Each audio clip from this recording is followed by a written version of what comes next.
NIL Now with Lauren Sisler and Kevin Jones. If you want to learn more about name, image, and likeness, you need to go to The Source. The NIL Now podcast from Headline Studio and Reddit highlights the biggest storylines with comments from key guests in the college and high school NIL space. NIL is not a cherry on top. It needs to be thought about as a part of these young men and women's future to, further their careers. You should be able to leave college with something. Subscribe to NIL Now on Apple, Spotify, Google, or wherever you listen to podcasts. Every year, thousands of human remains are found in the United States. And in one of every 4 instances, authorities can't identify the body. That's starting to change. I'm Dave Killen, co-host of The Unidentifieds, a new limited series podcast from the Oregonian and Oregon Live. We go deep into several cold cases and explain the science that's helping experts give these long-forgotten people their names back. Look for The Unidentifieds after you've finished listening to this podcast. Subscribe to The Unidentifieds on Apple, Spotify, Google, or wherever you listen to podcasts.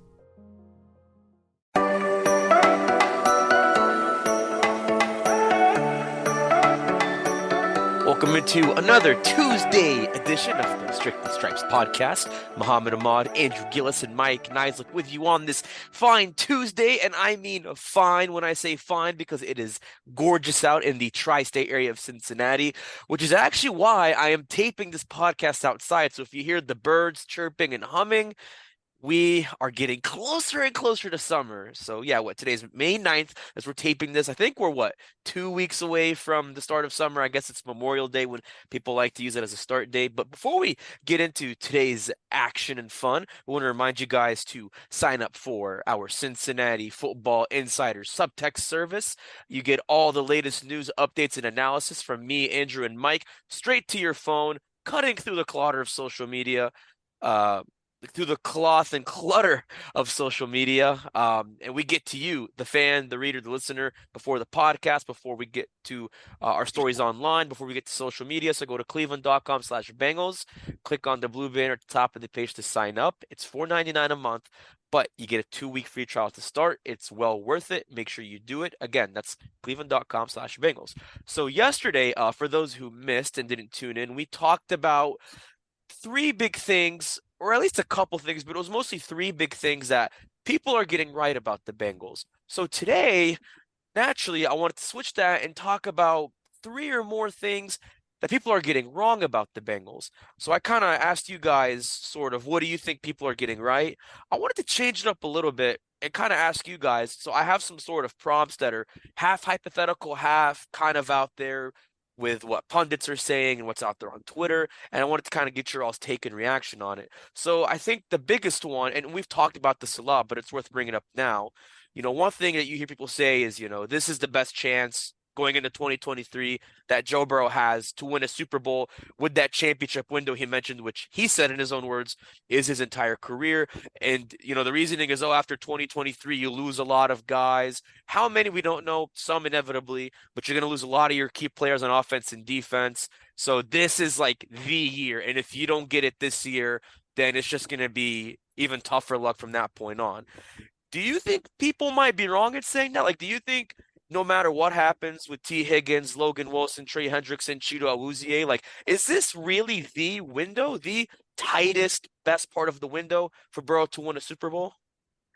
Yeah, I disagree that it's going to be the best chance. I think it's the most talented team that the Bengals are going to have in Burrow's career. It's you don't stumble into guys like Jamar Chase, and I guess technically they drafted T. Higgins in the 2nd round, but it's very hard to, is my point. So, you're especially when you pay those guys, and unless you're accumulating a ton of draft picks, it just becomes a lot harder to make an Orlando Brown Jr. signing in free agency like they did. And, to have a receiving trio of Jamar Chase and T. Higgins and Tyler Boyd, that's just, it would take a really, really strong effort from Duke Tobin in the next handful of years to kind of replicate the roster that they're going to have. The reason that I would push back on this is the best chance is because, you don't quite know what's going to happen in the rest of the AFC. I mean, look at the AFC compared to the NFC. Like, the AFC is loaded this year. You got the Chiefs are the defending Super Bowl champions, obviously. The Dolphins have made some significant improvements. They added Jalen Ramsey. They're going to be better. The Ravens are going to be better. The Bills are still going to be around. Like, I just, The I think that Browns, Deshaun Watson's yeah, first sure. full year. And that's the thing. But I guess that's a good segue, Mohammed, because I wouldn't put the Browns kind of in that category with the Ravens, with the Dolphins, with the Bills. Like, even with the Jaguars, I wouldn't put them there just because we haven't seen it. But I guess that's a good way to say that, like, that's a team that's still kind of lurking. And, like, I mean, the Steelers are there too. And Mike Tomlin coaches teams to 500 getting out of bed in the morning. Like, I just think that it's hard to say it's going to be the best chance because, what happens in 4 years if the quarterback landscape is different, if Josh Allen regresses or something, or, somebody gets hurt, or Stephon Diggs leaves and they can't really find another option in Buffalo. Like, there are other kind of ways that you can look at this. So I just think it's hard to say it's their best chance, but I think it's right to say it's going to be their best roster, but it's wrong to say that, this is the best chance that they're going to have in Burrow's career. Well, I think the easiest way to sum up what your best chance is when you have your most talented roster. I think they kind of go hand in hand. And if your roster is going to take a hit, I don't know, I feel like that your chances are going to be lower regardless of if, what everybody else is doing. I think, from just a pure standpoint of looking at the Bengals, their roster is not going to be as good as it is right now in 3 years. It's just kind of the reality of, having to sign at least just Joe Burrow and Jamar Chase, not even including, T. Higgins or Logan Wilson into the equation for extensions. So I do kind of agree. I think that people are right to say that, to be honest, because that does get harder when you lose talent. I mean, it's just that simple. So to kind of sum up what you guys said, so Mike just flat out agrees with kind of what I laid out, whereas Andrew is like, it's not their only chance, but it seems to be that way to people because they just seem to have the most loaded roster with who they have right now, in addition to what they got, like obviously Miles Murphy. Like, is that kind of where you guys are at with that? Somewhat similar, but different on that take? I would say completely different because it's not. So Andrew agrees how it's phrased is wrong in terms of, just like you said, Andrew, like the roster is the best, but this isn't like their only window. Like, they could have other opportunities past 2023 is what you're saying, Andrew. Well, yeah, that's kind of the point. But, I mean, think about it. You've got a lot of other quarterbacks that, I mean, I know I mentioned the Bills and the Chiefs, but I mean, you've got a lot of other quarterbacks that are about to get paid too. And, the Ravens just paid Lamar, and who knows what the Dolphins are going to do with Tua, but that's going to happen. Trevor Lawrence is going to get paid. Justin Herbert's going to get paid. Like, all these guys are going to get contracts. So, like, this isn't a problem that's kind of unique to the Bengals. So I just think that, I think you could make a case that, maybe somebody gets unhappy, they get traded. I know quarterback kind of movement is sometimes pretty rare, but you just never really know what could happen. And I think that if you kind of lay out the future of the AFC, it's just kind of hard to predict and say, okay, well, this is going to be the toughest road because blah, blah, blah. I mean, I just think that there are a couple different scenarios that you can lay out where, the roster might not be as good, but, maybe the schedule breaks. I mean, what happens if, 2 years down the line, you're going into a year and Mahomes is hurt or something like that. Like, I just think that in terms of best chance, it's hard to say, but in terms of the roster, yeah, I think, we're kind of all on the same page that, just because of the cap, because of kind of where they've had draft picks in the last couple of years, that, that this is probably going to be the most talented roster that they'll have. So what you're saying is 6 years from now, Joe Burrow will pull a Carson Palmer after they go 4-12 and request a trade. No, I'm just kidding. Hopefully that doesn't happen because I think, that was a very unpleasant experience for both sides 13 years ago. Although the silver lining is it led to Andy Dalton for almost the better half of the decade. But I think those are really good, fair takes. I mean, I like what Andrew said about kind of the roster layout, but Mike makes a good point. Like, it's just so hard to get it's hard to get to the game. It's even harder to get back. Like the fact that the Bengals were like one drive away offensively or defensively from nearly making it back last year is remarkable because like we talked about the Rams yesterday, like they have the worst record of any defending world champion in all of major pro sports, like ever. I'm not saying the Bengals will get to that point. It just shows you this stuff is really hard to do if you didn't know that already. But another interesting prompt that I think is worth debating are people getting this wrong.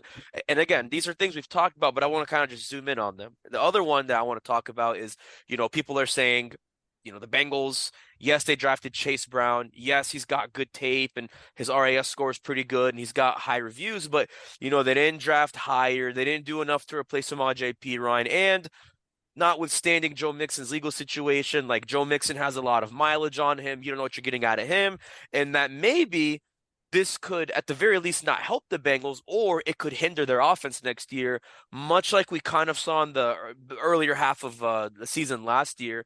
I mean, is there some truth to this? Like, do you think the Bengals might have a serious weakness at the running back position, or, is there just maybe some exaggeration there where it's like, oh, you got Joe Burrow, you're going to be fine. Like, Chase Brown, Joe Mixon, that'll do for 2023. So we're supposed to be discussing things that I thought people are wrong about. So I'm saying, like, I think people might be wrong about that. Like, do you guys? These are things that people are correct about. It feels like. So you agree with that? Yeah, I think they're going to have a problem with the running game. Do you think that's wrong, Andrew? No, they're going to have I think they're going to have a big problem with the running game unless Chase Brown can be really good. I think they were more, Brian Callahan, I think sometimes he talked about this last year where, he would say, efficiency is kind of more important for us than maybe total stats. He did admit that, their total stats could and needed to be better, but I just don't, it's kind of hard to say that like, the offensive line is going to, take a major step forward and become like the Hogs or something like that. They're going to be better. But the offensive line with, an improvement from essentially, let's just say La'el Collins to Orlando Brown, whatever you value that at, assuming that Jonah kicks over to the right side, you have a running back situation with another guy who's a year older and a rookie. I just don't think that there's a lot to get horribly excited for with the running game. So yeah, I agree. I don't think the run game is going to be very good for the Bengals this year. But the part I want to focus on is that going to hurt them offensively? Like you mentioned what Callahan said about the efficiency. Like, is it really going to matter? Like, it hurt them a lot last year when they couldn't put away teams because they couldn't run the ball and they couldn't run clock. I mean, I know they say that they short passes sort of counters that, but there were times where if they had a long drive where they could have run the ball consistently, they would have been much better off. I think it was kind of, I think they're underselling the, I don't think you have to have 1,000-yard back, but I do think you have to be more consistent in terms of production than they were last year.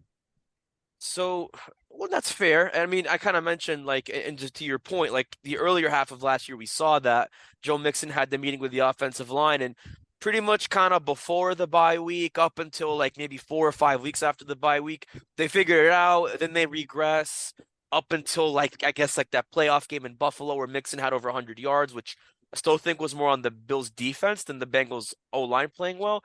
But I wonder though, like, are they going to look at that and say, okay, we saw a lot of too high looks last year. We eventually beat it. Yes, Joe Mixon did fine. Samaje Perine did even better, which we also debated when, Perine was still around. But I just wonder, like, how much is that really going to hurt them? Like, are they just going to be much more of like a pass-heavy offense that, yeah, it's not really great when you only have Joe Mixon and Chase Brown, but does it really hurt you that much? And I see where you guys are coming from on that, but I guess maybe the better way to phrase it, to your point, Mike, is what are people getting wrong about the Bengals offense? Like, if it's not the running back room, what do you feel like people might look at with the Bengals offense and say whatever and get it wrong? Like, what do you think that would be? In terms of just the offense? Sure, or the defense too, but I guess because, we're talking about the offense, it could be that as well. Well, I guess people are saying that it was fine that they, I think the tight end situation is going to hurt them. I know some people aren't worried because, that they feel like Irv Smith and that group's going to hold it down, but I think it was kind of might be a miscalculation that they didn't try to, get something at tight end with this draft that was so talented at the position, or sign a guy that's a real pass catching threat. They seem to have a high confident level of confidence in Irv Smith that he's going to be able to perform that role, but it's a lot to ask for somebody that's never done it.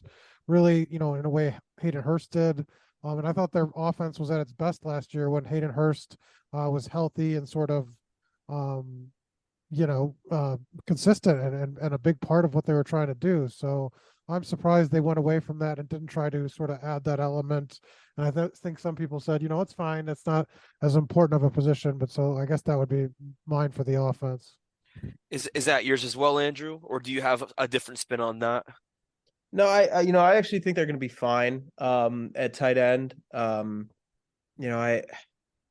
You look at kind of the moves that they made and didn't make, and I mean, you draft 2 receivers, you sign Irv Smith, you bring back Drew Sample. Like, to me, that just kind of says that, we might see a lot more, we might see a lot more 10 personnel this year with just one running back in the backfield with Mixon, or even, Travion Williams or something like that. I just think that this team might lean in even more to kind of what they were.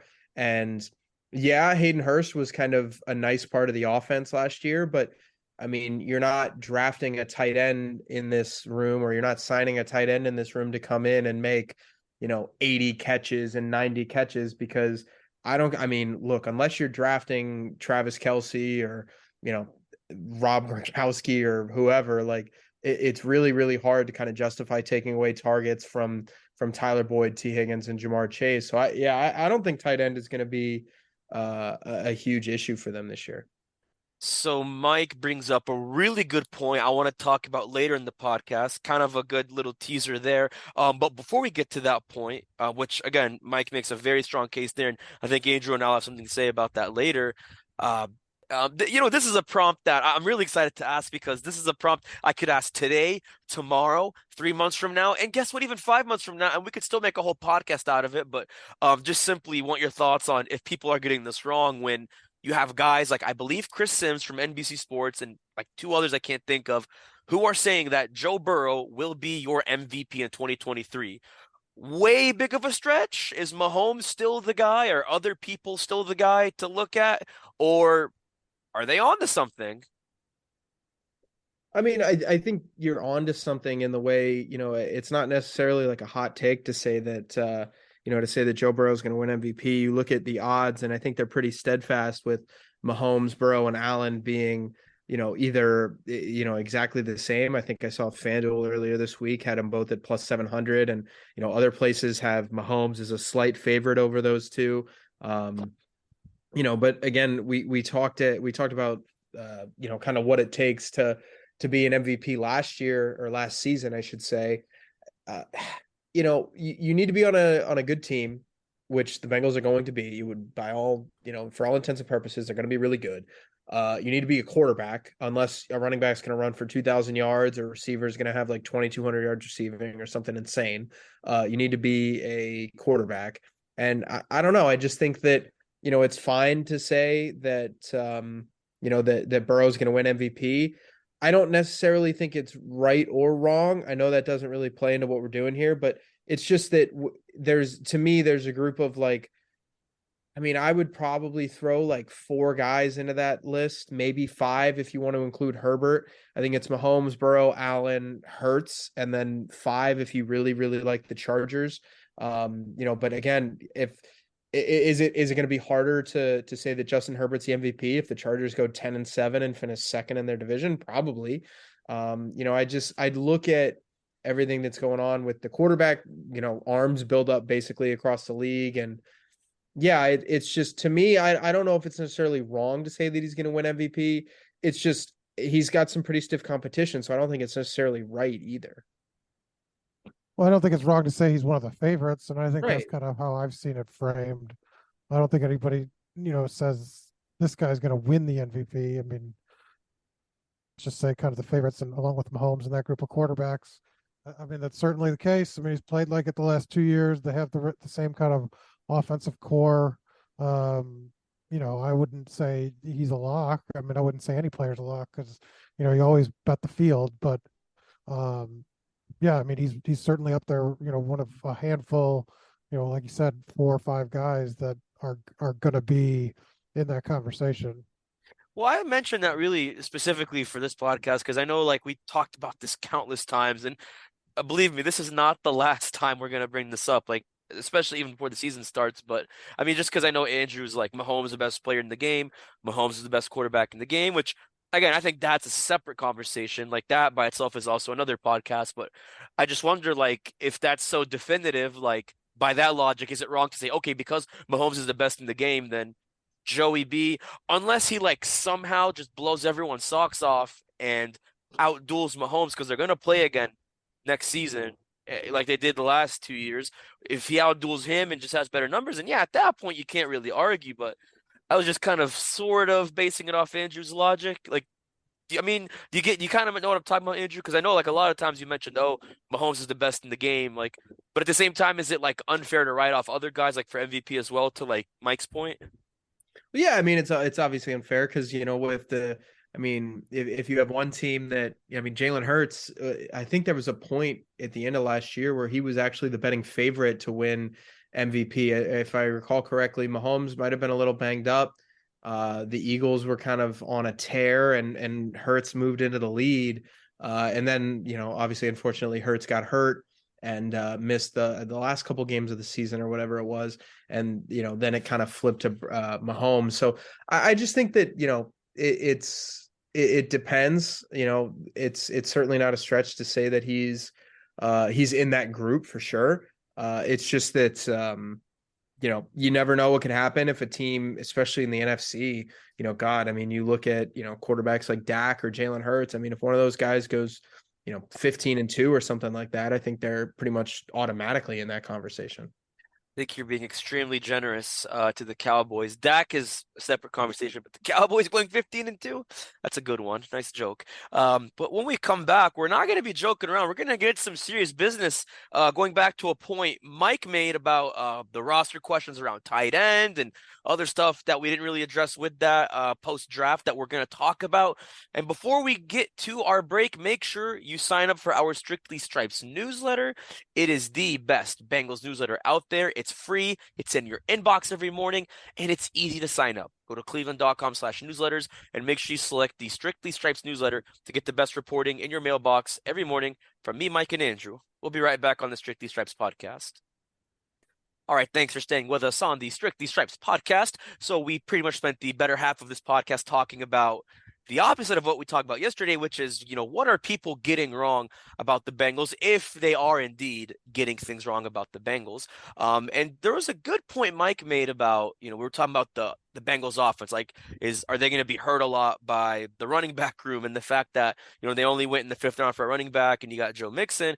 And Mike made the point of, well, the real concern, if it's not that, is the fact that you don't have another tight end that you added either in free agency or in the draft, because obviously, that's one position they did not address in the draft. And Andrew said it's fine, it is what it is, whereas Mike is like, that could be a problem, kind of alluding to, how they used Hayden Hurst last year and how they had guys around him. So I guess the big concern, well, actually, before I get to that part, do you think they add another tight end? Because if you think about it, like, there's still some free agents out there.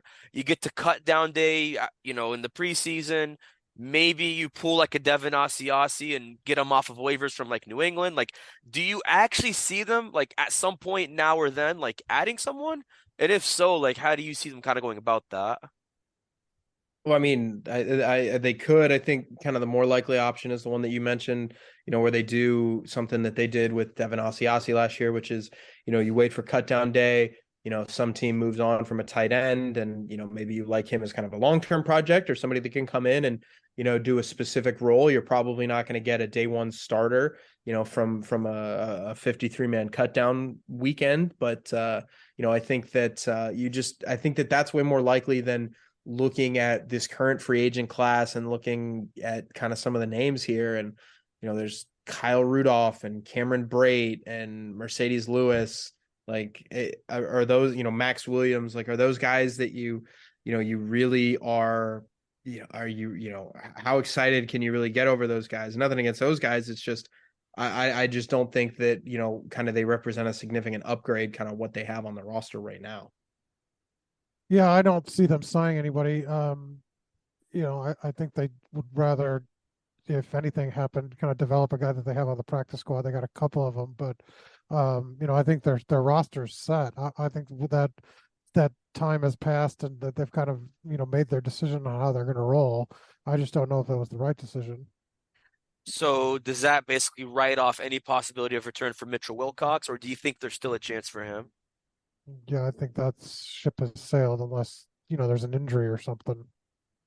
Yeah, which is tough for him because, I mean, he's still out there, obviously. They didn't match his tender, I think it was back in March, but that didn't rule off signing him. It just meant that he was able to sign with other teams more freely. So obviously tough situation for him unless he finds something better.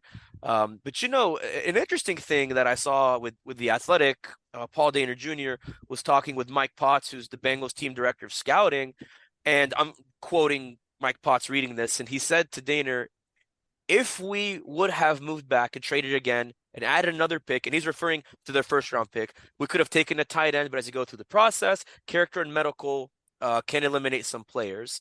And then the rest of it was just yada, yada, yada. But that was the main thing.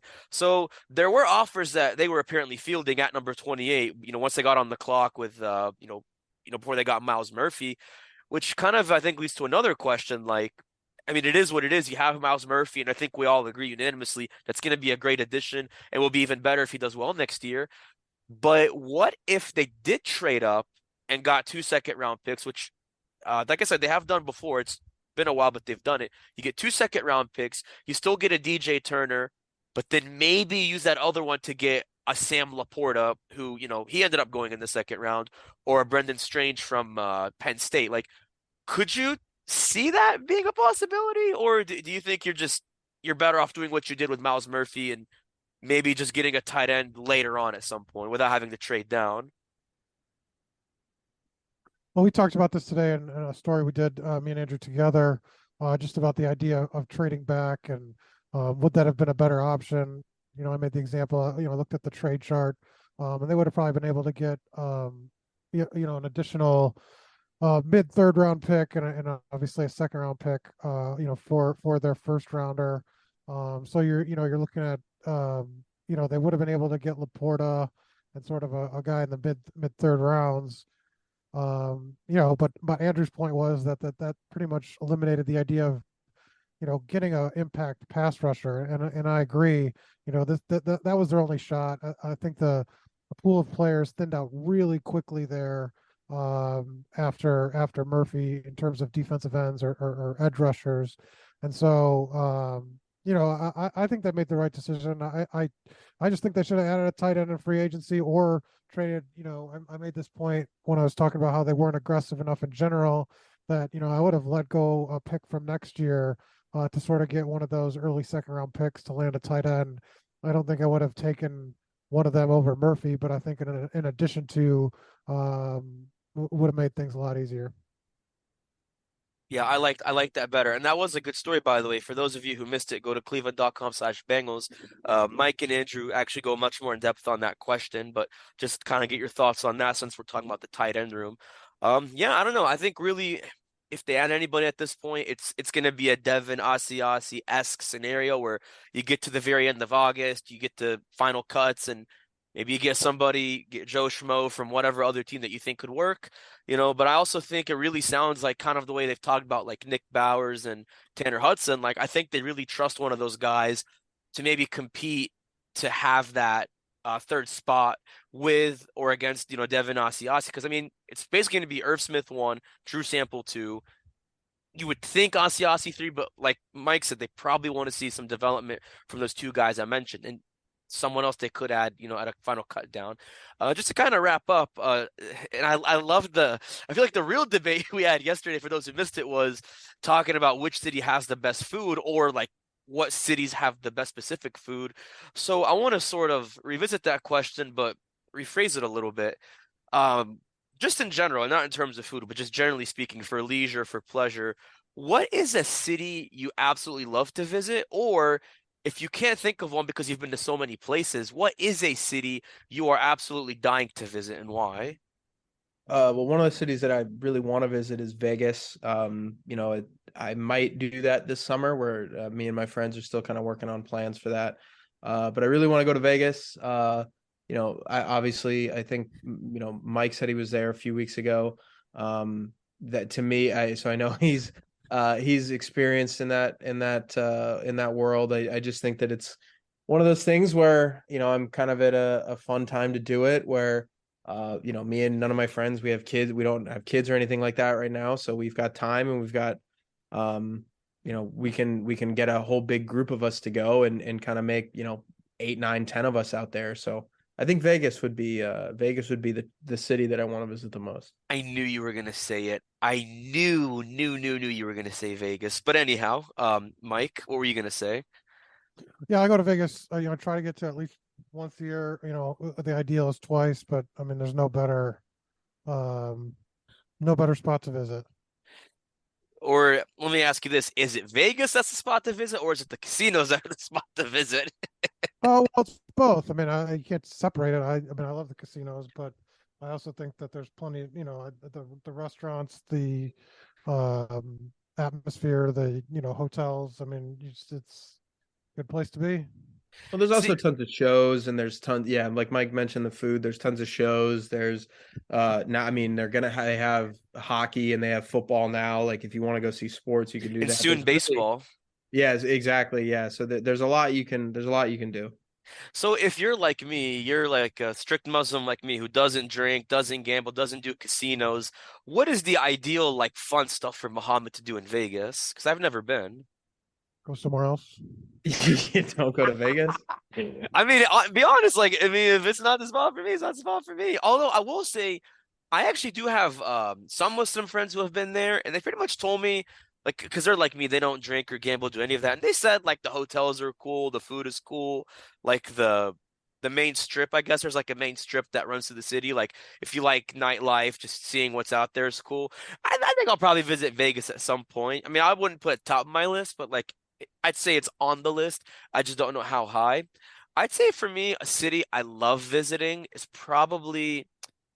I don't want to contradict myself here. Actually, no, I would probably say Dallas, because I've only been there 2 times, but every time I went was just remarkably amazing. So much to do, a lot of cool food, a lot of cool scenery. I have some mutual friends who like live there, so it's kind of interesting. I have people I could visit.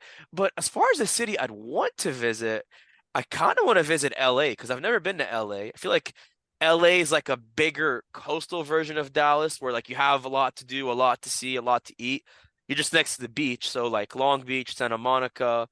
I guess I don't know if Anaheim's near the water, but I mean that shows you how much you know It about is not. California. It is not near the water. It is not, but that's where Universal is, right? Anaheim.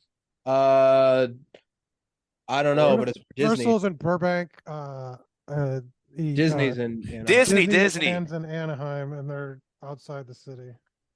Well, what about like outside of the United States? Is there like an international city you guys would want to see, like outside of America?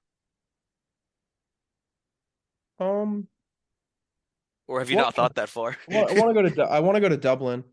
Ooh, actually sounds nice. That's Ireland, right? Yeah. Yeah.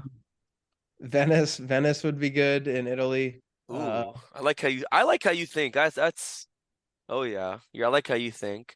I'd probably say for me, well, the obvious one is Jerusalem because I'm from Palestine and I've never gone back to visit Palestine, and I'd love to see the Dome of the Rock, which is not far from where my family's originally from in the West Bank. That would be really cool. But I guess the non-biased answer would probably be either Istanbul, just because Turkey has a lot of cool food and culture and sightseeing, either Istanbul or Kuala Lumpur, which is in Malaysia, because it's just very like cosmopolitan. It's got a lot of like Muslim historic sites, and it's near the water, so you can't go wrong. Guess you could say Indonesia too, but they're different. What about you, Mike? Anywhere outside of America? I mean, we've talked about doing London, but Okay. it's kind of pricey. So Is it? I'm Oh yeah, going overseas is with four Well, people. specifically Yeah. London. I don't know if it was like specifically London. Well, international travel is generally expensive, so Oh yeah, it's off yeah. the rails, man. Yeah, like I hope to visit Palestine next year. I'm actually working on getting my passport, but I say next year because your boys got to save up some money in the piggy bank. So we're gonna make that happen. It's a work in progress. Man, the world is such a big playground. There is a lot of cool stuff to see. Heck, I mean, I haven't even explored half of Cincinnati, Ohio. I've been here for 8 months. That's a big playground if you want to talk about stuff to do. But I have to keep picking your all's brain on this because this is fun stuff. Stay with us because we're gonna have a fun little debate tomorrow. I don't want to give it away because it's actually kind of fun and I'm looking forward to it. So you just really have to tune in Wednesday and find out. But once again, for myself, Andrew, and Mike, I'm Muhammad Ahmad. Go out and